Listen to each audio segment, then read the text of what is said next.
Durante los últimos años, se han registrado macabros casos de personas que han cometido crímenes relacionados con el canibalismo.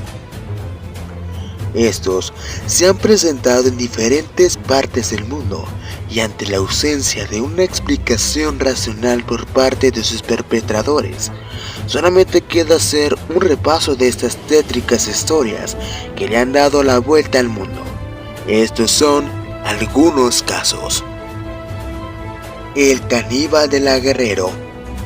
En el año 2007, se dio a conocer el caso de José Luis Calva Cepeda, mejor conocido como el poeta caníbal o el caníbal de la Guerrero. Fue un criminal lector mexicano con un tuit seductor y autoproclamado escritor, poeta y dramaturgo. El caníbal de la Guerrero tuvo una infancia horrible y de cierta manera vivió todo lo que se necesita vivir para convertirse en un asesino serial. Su papá murió cuando él era muy pequeño y su mamá golpeó y torturó a sus 6 hijos durante años. Además, lo obligaba a decirles papá a todos los hombres que llevaba a casa. Cuando José Luis tenía 7 años, sufrió abuso sexual de parte de un adolescente de 16 años. A los 12, su madre, quien siempre lo maltrató física y psicológicamente, lo corrió de casa y comenzó a vivir en la calle. José Luis siempre fue un niño introvertido que, a pesar de todo, siempre buscaba la aprobación de su mamá, pero nunca lo consiguió. Muchos creen que fue el silencio rencor hacia su madre lo que detonó su odio hacia las mujeres. El caníbal de la Guerrero se decía poeta, periodista, escritor y actor. Escribió una decena de novelas y obras de teatro, pero su especialidad siempre fue la poesía. De hecho, durante una época se ganó la vida vendiendo sus obras, recitando poemas y monólogos en las calles y cafés de la Ciudad de México. José Luis enamoraba a sus víctimas con detalles como chocolates y flores, lo que convirtió al caníbal de la Guerrero en un feminicida serial. Fue el asesinato de 3 mujeres. La detención del caníbal de la Guerrero ocurrió el 8 de octubre del 2007, acusándolo de canibalismo y triple homicidio. Las autoridades mexicanas lo atraparon en su casa después de que la familia de su pareja Alejandra Galeana Garavito, de 32 años y madre de 2 hijos, denunciaron su desaparición el 5 de octubre del 2007. Además, los vecinos reportaron un olor insoportable en el edificio. Cuando los policías entraron, encontraron el tronco de Alejandra en un closet. Otras partes de su cuerpo cortadas en trozos fueron halladas en el refrigerador. También encontraron su antebrazo recién frito en un sartén. José Luis Calva Cepeda hizo su declaración en el hospital de Joco porque cuando fue sorprendido por los agentes se tiró por la ventana sufriendo una conmoción cerebral leve. Se le vinculó también con el asesinato de otra de sus exnovias, a quien encerró en un automóvil desnuda para que no pudiera escapar. Llegando a un basurero, la descuartizó. Asimismo, también se le relacionó con la muerte de una trabajadora sexual, ya que tenía características similares de descuartización a las otras 2 mujeres asesinadas por él. El 18 de octubre del 2007 salió a la luz un expediente de la Fiscalía, donde se detalló la vinculación con otra exnovia presuntamente maltratada por José Luis Calva Cepeda. Se trataba de Olga Livia, una profesora de inglés de 23 años a quien obligó a ver películas pornográficas de zoofilia y a tener relaciones sexuales sadomasoquistas. Calva Cepeda murió el 11 de diciembre de 2007 tras presuntamente suicidarse en una celda de la cárcel usando un cinturón. Sin embargo, existen dudas sobre si José Luis Calva Cepeda se suicidó, ya que según declaraciones de su hermana, al reconocer el cadáver, Calva de Cepeda presentaba marcas de tortura y una presunta violación de parte de los internos. También confesó que el cinturón con el que su hermano había sido encontrado ahorcado no correspondía al de él. Además, dijo que José Luis Calva, antes de morir, se volvió loco y mirándola decía: "Soy el caníbal". José Luis Calva Cepeda, el caníbal de la Guerrero, lo señalaron como responsable de 3 homicidios de mujeres, su pareja, una exnovia y una prostituta. Pero no solo eso, comprobaron que se comía parte de sus cuerpos y por eso lo llamaron el caníbal de la Guerrero. Antes de morir, José Luis Calva Cepeda escribió su historia titulándola Instintos Caníbales, en donde agregó como final su suicidio. En el velorio de Calva Cepeda, el hermano de una de las mujeres que asesinó trató de entrar para abrir el ataúd y comprobar que dentro de él se encontrara José Luis Calva, pero las autoridades lo impidieron.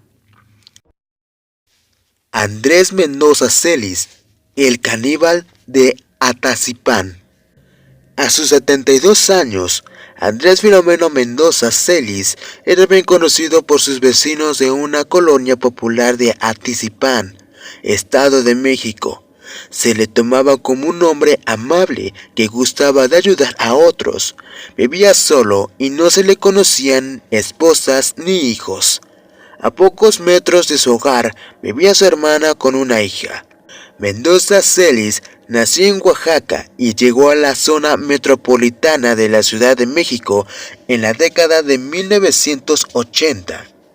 Se sabe que durante algún tiempo practicó el oficio de carnicero, antes de dar un vuelco a su vida y convertirse en activista vecinal que buscaba promover mejoras en su barrio. Andrés Mendoza era de corta estatura y cabellera rizada, rasgo por el que también se le conocía como el chino. Su aspecto era el de un hombre inofensivo que buscaba siempre el bienestar ajeno, como ocurre en el caso de muchos asesinos seriales. Nadie podría creer que alguien como él escondiera un secreto tan tétrico a sus espaldas. Sin embargo, el verdadero rostro de este hombre salió a la luz luego de la desaparición de Reina González Amador, de 34 años, con quien Mendoza Celis llevaba un lazo de amistad. Era común que el hombre le ayudara ocasionalmente en su negocio.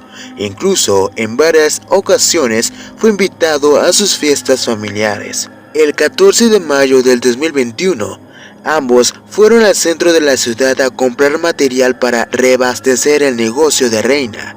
Sin embargo, nunca más regresó a casa. Desesperado por encontrar a su esposa, Bruno Ángel Portillo, un jefe de policía municipal en el Estado de México, comenzó la búsqueda por su cuenta revisando los videos de seguridad pública para conocer los últimos pasos de Reina.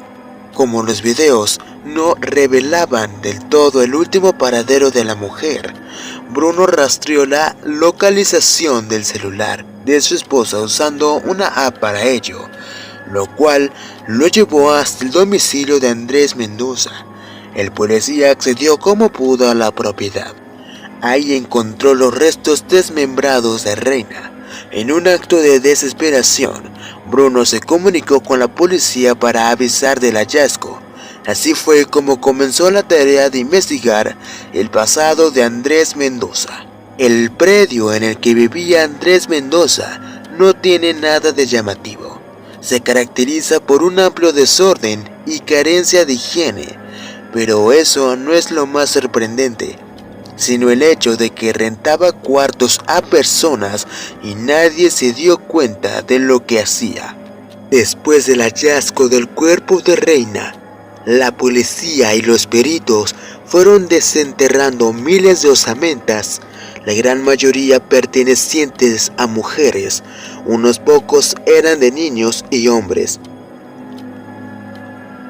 Mendoza era un feminicida consumado. La cantidad precisa de víctimas hasta el momento permanece como un misterio, pero puede ser lo suficientes para considerarlo el asesino serial más prolífico del país. En los interrogatorios a los que fue sometido, confesó que comió la carne humana de alguna de sus víctimas. La manera en que este hombre convencía a las mujeres de ir hasta su hogar era variada. Algunas de sus estrategias era la de ofrecer empleos o presentarse como facilitador de programas sociales, lo cual puede ser un gran gancho para personas en busca de una mejora en su vida, como ocurre en las periferias del Estado de México y la Ciudad de México, donde la pobreza llega a ser extrema. La realidad es que luego de matarlas, Andrés Mendoza desmembraba a sus víctimas y ocultaba los cuerpos en el subsuelo de una habitación subterránea de su vivienda. Ahí se fueron acumulando, con el paso de los años, vidas y vidas de personas inocentes a quien alguien esperaba en sus hogares. Además de las osamentas enterradas, la policía encontró en la vivienda de este sujeto una libreta donde llevaba un recuento de sus víctimas, nombre, edad y además detalles. También se encontraron fotografías, identificaciones oficiales, ropa, zapatos y bolsos de muchas mujeres a las que le quitó la vida. Como si lo anterior no fuera suficiente, se encontraron grabaciones de los crímenes. Otros objetos que se encontraron en su hogar son películas de la saga de Hannibal Lecter, el asesino serial ficticio creado por Thomas Harris, que comía la carne de sus víctimas, además de libros de anatomía. Parece que se inspiraba en Hannibal. Encontramos muchas películas en su cuarto, todo iba tomando forma en el caso. Además, también tenía libros de anatomía, entonces eso explicaba sus cortes perfectos, declaró uno de los bomberos involucrados en el caso. Por su lado, la periodista Gabriela Barquetín comentó en el documental Caníbal, Indignación Total, uno de los detalles más escabrosos del caso de El Caníbal de Atizapán. Usaba la carne de sus víctimas para obsequiarlas entre sus conocidos. Era muy curioso, cuando salía por Atizapán, les decía a los vecinos que era carne de jabalí, que traía de Oaxaca, y cuando llegaba a Oaxaca les decía que era carne de cerdo que le regalaban en el Estado de México. Andrés Filomeno Mendoza Celis fue condenado a prisión vitalicia, informó en su momento la Fiscalía General de Justicia del Estado de México. Un juez del Distrito Judicial de Tenango del Valle dictó esta sentencia en marzo del 2022, luego de revisar los elementos de prueba recabados, aportados y expuestos por el agente del Ministerio Público de la Fiscalía Especializada del Feminicidio. También le impusieron multas de 5,000 días de salario mínimo y 1,344,500 pesos como reparación del daño.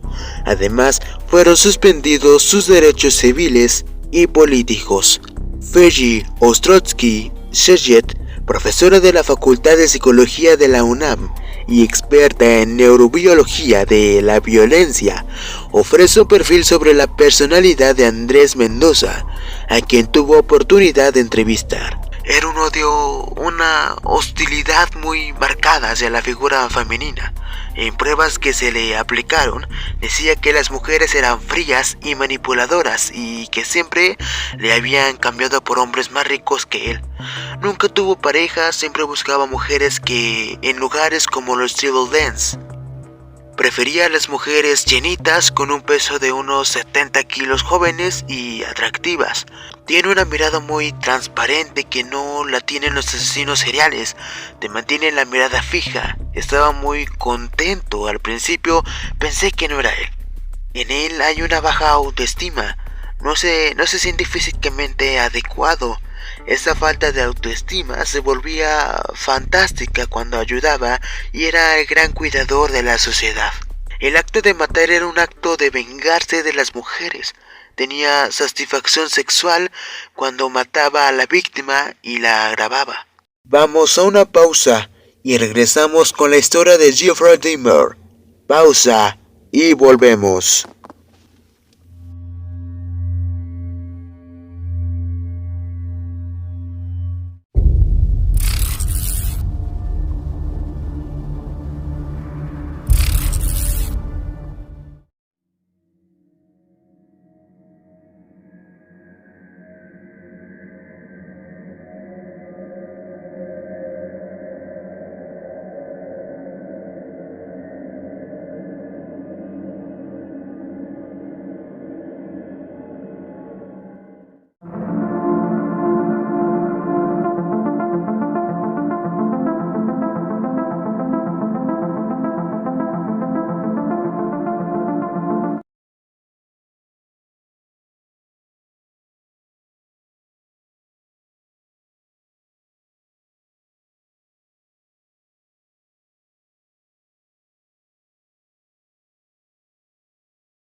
Ya estamos de regreso y es hora de continuar. Jeffrey Dahmer. Nacido el 21 de mayo de 1960, Jeffrey Lionel Dahmer fue un muchacho educado e introvertido del norte de Estados Unidos que comenzó a experimentar problemas de conducta hasta su adolescencia, cuando sus padres se divorciaron. Tras perder la oportunidad de estudiar la universidad o mantenerse en el ejército estadounidense debido a su alcoholismo, Dahmer se convirtió en un adulto solitario lleno de traumas e ideas peligrosas. El 18 de junio de 1978, con apenas 18 años, Jeffrey cometió su primer asesinato. De acuerdo con sus propias declaraciones, Dahmer levantó a Stephen Mark Hicks, también de 18 años, mientras este intentaba llegar a su concierto de Chippewa Lake Park, Ohio. Hicks fue estrangulado hasta la muerte. Durante los siguientes minutos, Dahmer profanó el cuerpo del joven y lo desmembró para deshacerse de cualquier evidencia. En camino a su casa, la policía detuvo al sujeto y le preguntó qué es lo que transportaba en las bolsas negras de su auto. Él respondió que solo era basura. 3 meses después, el asesino invitó a un niño de 13 años a posar para unas fotografías en su departamento. El chico accedió a cambio de $50. En algún momento de la noche, el menor reaccionó a los tocamientos de Dahmer y escapó para contarle a sus padres lo que había pasado. Estos, horrorizados, llamaron a la policía y acusaron a Jeffrey. Tras un juicio breve, el hombre de 19 años fue encontrado culpable de acoso y condenado a cumplir una pena en prisión estatal. Sin embargo, recuperó su libertad solo 10 meses después. A su salida de la cárcel, Jeffrey Dahmer intentó convencerse de que sus acciones homicidas eran culpa de su homosexualidad, por lo que ingresó a un grupo religioso que le ayudaría a reprimir sus deseos, abandonar la necesidad de tener sexo y dejar el alcohol. 7 años después, la paz alcanzada por el asesino impune se rompió, iniciando con ello una racha de desagradables crímenes que le valdrían el apodo del monstruo de Milwaukee. Entre 1987 y 1991, Jeffrey Dahmer drogó, violó y asesinó a 17 jóvenes. En algunos casos, desmembró sus cuerpos para que no pudieran ser encontrados. En otros ingirió algunos trozos de su carne y en algunos más guardó huesos y cráneos en su casa para tenerlos como trofeos y objetos disponibles para su placer. Los registros de la policía demuestran que la personalidad trastornada de Jeffrey lo llevó a realizar algunos de los crímenes más inhumanos y sádicos que hayan sido reportados en el país. Todo terminó el 22 de julio de 1991, cuando Tracy Edwards logró escapar de las garras de Dahmer y contar lo que había vivido a la policía. En esta ocasión, las autoridades reaccionaron efectivamente y revisaron el departamento del sujeto en la calle 25. Ahí encontraron fotografías de cadáveres siendo profanados, restos humanos y 7 cráneos. La noticia inundó los medios de todo el país y la población de Milwaukee reaccionó con terror ante los desagradables actos cometidos por su aparentemente tranquilo vecino.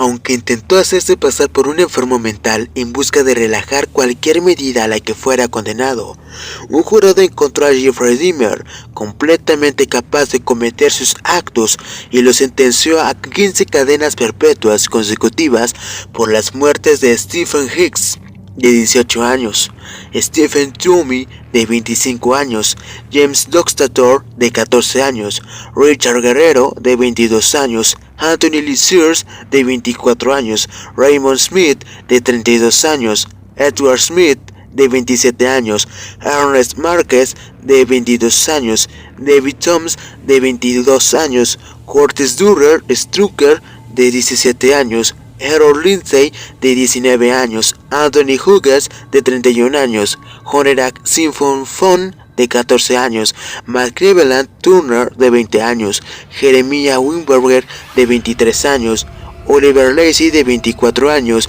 y Joseph Waterhoff, de 25 años. Durante los 3 años siguientes, Dahmer vivió en el Instituto Correccional de Columbia, donde aseguró haberse convertido al cristianismo y retomado el camino de Dios. Ese camino tuvo una mortal desviación el 28 de noviembre de 1994, cuando el monstruo de Milwaukee se peleó con uno de sus compañeros, Christopher Scarper, mientras trabajaban en la limpieza de la prisión. En el enfrentamiento, el recluso afroamericano golpeó a Dahmer con una barra de metal en 2 ocasiones, causándole la muerte inmediata. La noticia se esparció rápidamente por toda la Unión Americana. Los familiares de las víctimas de Dahmer fueron los primeros en mostrar su sentir. Algunos respiraban tranquilos ante el fin de su condena. Otros exigían que se esclareciera el caso. Cuestionado por la policía, Scarver, paciente de esquizofrenia, puso punto final a cualquier interrogante. Dios me dijo que lo hiciera. Jesse Anderson y Jeffrey Dahmer están muertos. Casos así hay en todo el mundo,